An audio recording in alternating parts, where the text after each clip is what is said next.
પંચાયતમાં ગ્રામ કોમ્પ્યુટર સાહસિક ઓપરેટરની જગ્યા ઊભી કરવા અને કાયમી ધોરણે નિમણૂક કરવા તેમજ કાયમી કર્મચારીઓને મળતા તમામ લાભ આપવા બાબતે જિલ્લા વિકાસ અધિકારીશ્રીને આવેદનપત્ર પાઠવવામાં આવ્યું। ગુજરાત સરકારશ્રીએ ઈ ગ્રામ યોજના હેઠળ ગુજરાત રાજ્યના 13,700 અને તેથી વધુ ગામડાઓમાં એક ગ્રામ યોજના હેઠળ તમામ પંચાયતો ખાતે તમામ સુવિધાઓ પૂરી પાડી ગ્રામ કોમ્પ્યુટર સાહસિકોની છેલ્લા 10 વર્ષથી ભરતી કરેલી છે અને છેવાડાના નાનામાં નાના નાગરિકની બધી જ ઉપયોગી સરકારી સુવિધા જેવી કે જન્મના દાખલા, જીઈબી બિલ સ્વીકારવા, રેવન્યુ કાર્ડ ઉપલબ્ધ કરાવવા, ઇલેક્શનને લગતી સેવાઓ અને અનેક મૂળભૂત સેવાઓ અને લાભ સરળતાથી સામાન્ય માનવી સુધી પહોંચાડવાનું ખૂબ મોટું હકારાત્મક કામકાજ કરી રહેલ છે। આ સેવા સંદર્ભે ગુજરાત સરકારે ગ્રામ કોમ્પ્યુટર સાહસિકની છેલ્લા 8 થી 10 વર્ષથી નિમણૂક કરેલી છે અને તેઓ ખૂબ જ પ્રમાણિકતાથી અને વફાદારીપૂર્વક જુદી જુદી સેવાઓ બજાવી રહ્યા છે।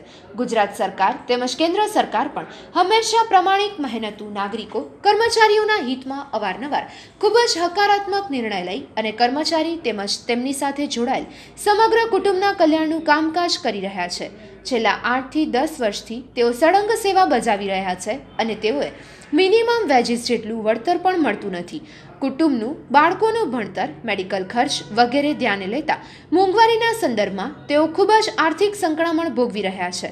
આ ગ્રામ કોમ્પ્યુટર સાહસિકો તરીકે સેવા બજાવતા દરમિયાન કેટલા સ્થળે સરપંચશ્રી, તલાટીશ્રી દ્વારા ફરજ ઉપરથી છૂટા કરવા બાબતે નામદાર ગુજરાત સરકારશ્રીએ હિતોનું પૂરેપૂરું રક્ષણ કરી રહ્યું છે।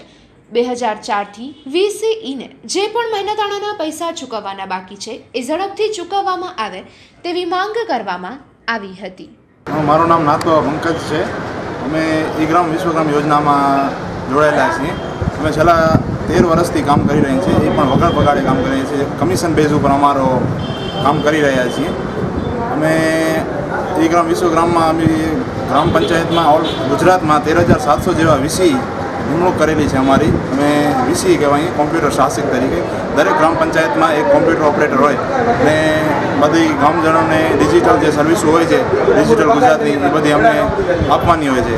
એનામાં અમને જન્મ મરણ દાખલા 7, 12, 8 અને ઘણી બધી સુવિધાઓ છે। હમણાં જે કિસાન સન્માન નિધિનો જે પ્રોગ્રામ હતો એનામાં દિવસ રાત જાગીને અમે એન્ટ્રી કરી છે, એ અમે સુવિધા આપીએ છીએ। કૃષિ ઇનપુટની બધા ખાતામાં પૈસા જમા થાય છે હમણાં ખેડૂતોના, એની પણ અમે એન્ટ્રી ઓનલાઈન કરી છે।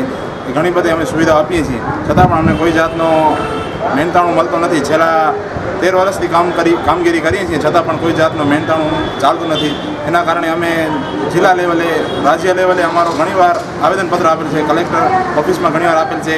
આજે પણ અમે કલેક્ટર ઓફિસમાં આવેદનપત્ર આપ્યું, ડીડીઓ સાહેબ સાથે મિટિંગ કરી ને જિલ્લા પંચાયતમાં હજી આપવાનો બાકી છે। ને હું ગુજરાત સાઈડ પણ અમારા બધા જે VC ભાઈઓ છે બધા 1 થી 5 તારીખ સુધી શટડાઉન કરીને અમે હડતાલ ઉપર ઉતર્યા છીએ અને કામ બંધ કરેલ છે ઓલ ગુજરાતમાં બધા VC ને। આજે એના વિશે અમે અહીંયા આવેદનપત્ર આપવા આવ્યા છીએ।